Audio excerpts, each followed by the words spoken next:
গতকালকে যে ঘটনাটা এক্সাক্ট ছিল হচ্ছে যে আমার ফোনটা হারাই গেছে। এখন আমি যখন ফোনটা হারাই গেছে, চোর ধরা পড়ছে তখন ভাই আমি হচ্ছে যে ভাবছি যে ওই চোর এই চোরই হবে, এবং আমি ওখানে গেছি। তারপর জানার পরই ওই চোর বলতেছিল আমি ওই লিঙ্কটা জানি। তারপরে ওই লিঙ্কটা জানার পর ওই চোর বারবার বলতেছিল আমি জানি 5 মিনিটের মধ্যে লোক আসতেছে। তারপরে আমি হচ্ছে যে আমাদের যে এক্সটেনশন আছে, তারপর আমি ওখানে ওই যে খাওয়ানোর পর এক্সটেনশনে আমি ওইখানেই যাই আর কি। প্রথমত ওইখানে গিয়ে তারপর হচ্ছে যে ওনাকে জিজ্ঞাসা করি প্রথমে কি একটা মানুষকে মেরে ফেলবেন ভাই। আমরা ফুটেজ দেখেছি, আপনি হ্যাঁ হচ্ছে যেভাবে পিটিয়েছেন মানুষকে ভাবে মারে আসলে ভাই। আমি হচ্ছে যে ওনাকে হচ্ছে যে জাস্ট শুধু আবেগের বসে আমার যে ফোনটা হারাইছে ভাই, মানে টিউশনি করাই যে ফোনটা কিনি ভাই। হ্যাঁ আমি ঢাকা বিশ্ববিদ্যালয়ে। আমাদের এর আগে অনেকগুলো ফ্রেন্ডের ফোন হারাইছে, এটা কোনো যোগাযোগ নিতে মানে কোনো পদক্ষেপ নেয় না।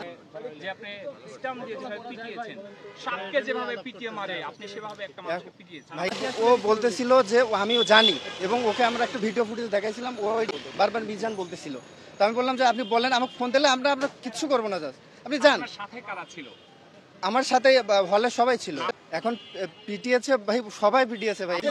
এখন আমি ভাই আবেগে বসে ভাই, এই লোকটা এসেছে এখানে কিন্তু এরা জানেও না যে চোর, এরা সন্দেহের বশত এই মেরে এরা, এবং ভাই ও বলতেছিল ও জানে।